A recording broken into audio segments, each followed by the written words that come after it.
Dear friends, we are with Dr. R.A. Padmanabh Rao Garu, CEO of Ananta IAS Academy with us. Sir has written the book Job Interviews, which is published by Gyan Books, which is available with Gyan Books, Daryaganj, New Delhi.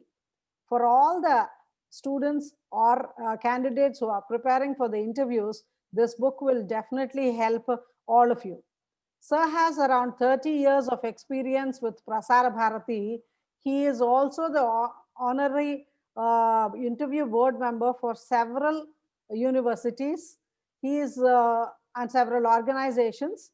He is also a part of the Indian Information Service for several years. Sir has conducted several mock interviews in association with various IAS academies at Hyderabad, Jaipur, Bangalore, Delhi, and Nagpur. Today, sir, we would like to invite you for this series of interviews, in which in this episode, can you please explain us how the candidates should face the interview? When they are attending the interview, what are the precautions or what are the guidelines, the tips that they should be taking care of? Yeah. Welcome. Thank you. First of all, I give preference for the wear which he is wearing. Okay. The dress. Dress code. The dress and address are the most important things of a candidate.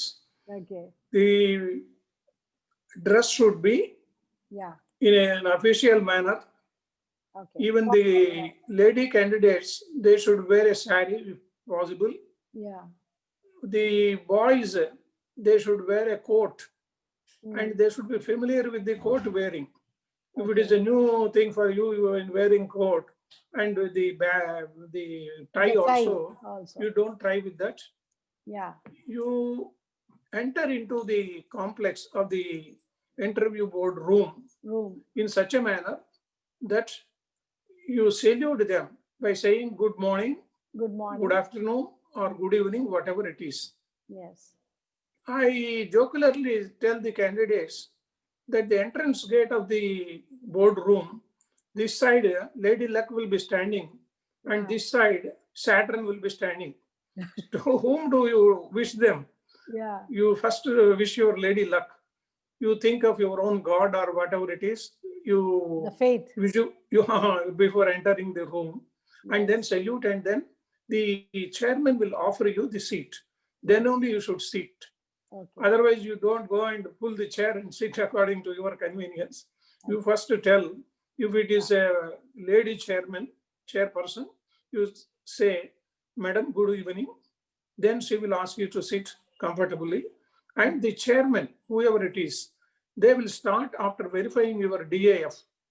This is known as detailed application format, in which you have given the particulars of your expertise, your working conditions, your educational qualifications, your parents and their workplace, details, and your hobbies also.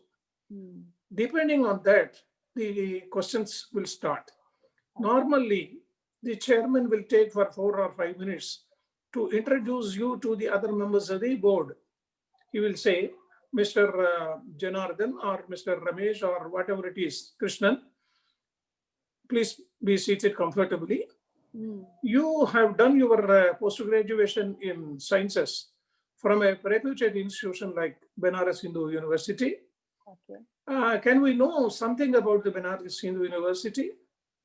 Then you should be prepared to tell about the history of the Banaras Hindu University. It is started by Madan Mohan Malavya, and it's a reputed institution at Varanasi. Then somebody may ask you the importance of Varanasi. Yeah. So since you have mentioned about the place of the Varanasi, he will start going on asking you about the Varanasi. So you have to tell about the historical importance and the religious importance of that particular place. Then the chairman of the board normally will not ask you a very peculiar questions or a particular pointed view or to place you in a corner. Then he will pass it on to the second person. The second person will normally ask you about the technical qualifications which you have. Okay. If you are a science graduate, he will ask about the science. If you are a commerce graduate, he will ask you about the commerce. arts or whatever it is. And then he will push you into the subject. Suppose you have done your commerce post-graduation. Then he will ask about several questions on the commerce. You should be able to tell about the Indian economy, and you should be able to tell about the GDP. You will be able to tell about GST. All these things you should be mentally prepared. Number 3 will be your work experience. You might have already worked in some particular place for 2 years or 3 years or whatever it is. Then you tell about the plus points of that particular institution.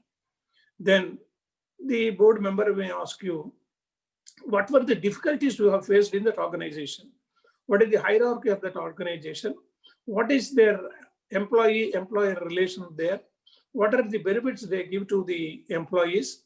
And what is the CSR they are doing? Community social responsibility is the present Modi government and other governments also, they have introduced this scheme. Minimum of 2% is to be spent on the income which the company has derived on the community gains and community measurements like social welfare or whatever it is.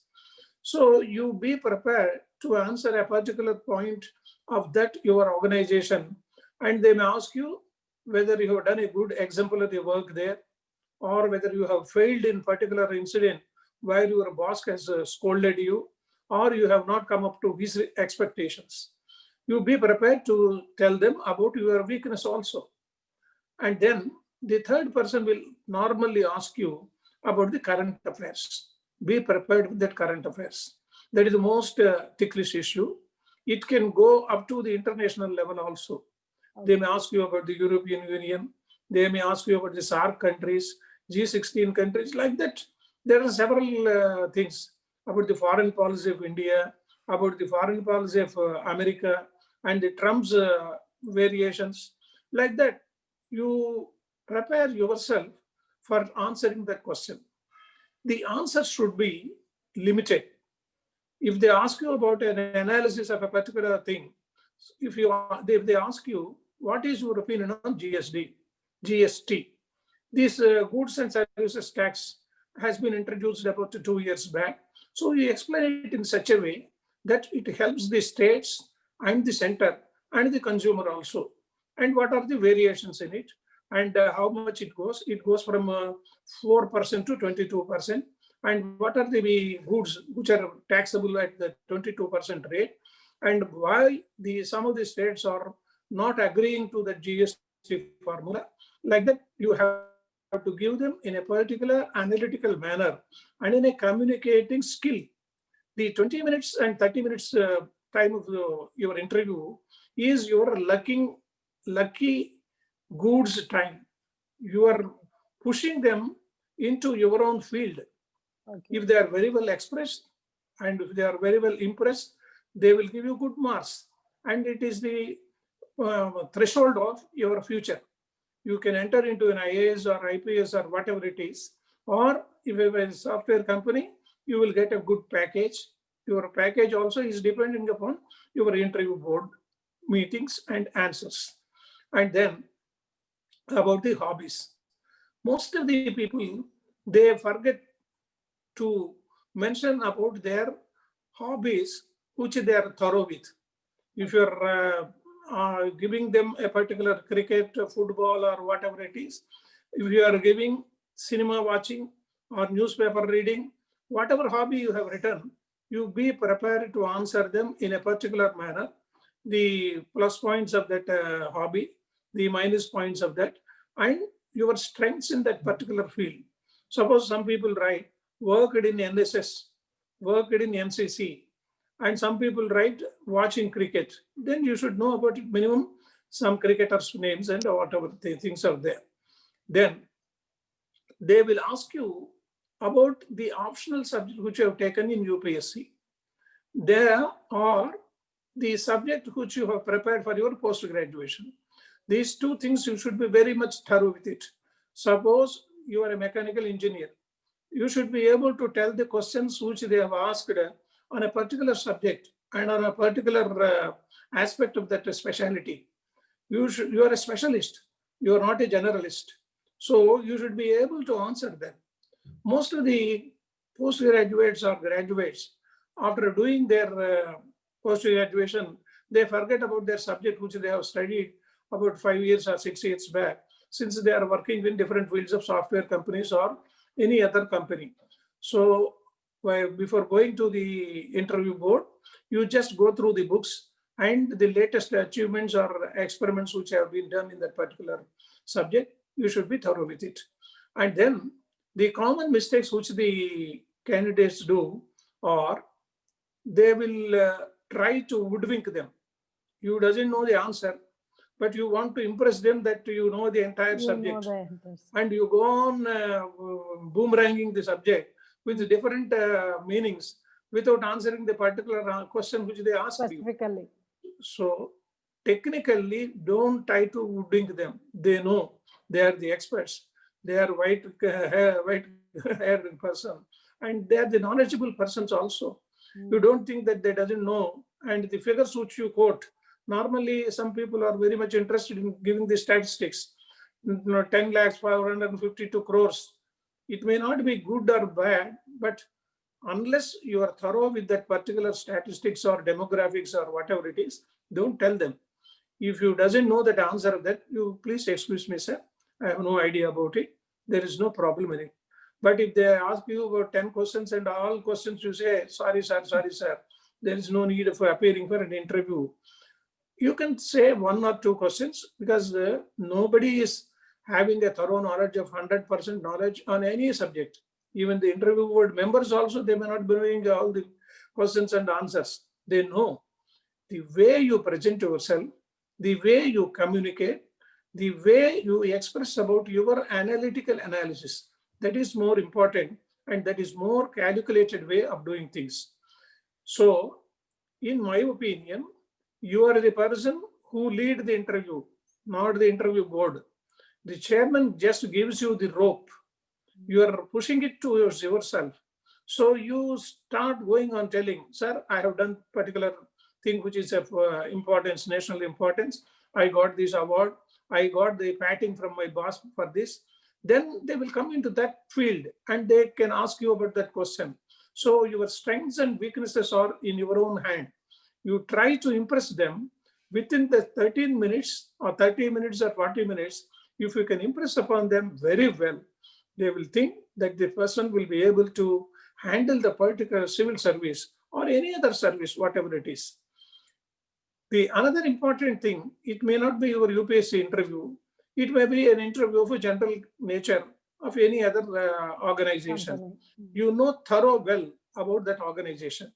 Then only you will be able to answer the questions in a particular manner. And the weaknesses of that company also, and the apprehensions of the public on that company also, you should be able to tell. Most of the software interviews, they are conducted in a very big manner, and they conduct in a very professional manner also. They take the expertise of the professional organization. There are some companies which conduct interviews for us. The company will not hire unless that particular company gives you the expression of the interview board marks or interview board answering type of things. Then coming to the point of leaving the board, if all the answers are given in a particular manner and if they are satisfied, then they may ask you a question. What do you feel that you are not selected in this board examination or interview? What will be your experience? Reaction. Yes. Then you may say, sir, I think that I am not able to convince you, sir, but I hope that I will definitely get this job. Second point you can say is, sir, in case I'm not able to get this, I will try for the next board, or I will try for the next opportunity which is available to me, and I will never be disheartened. I will never be disappointed.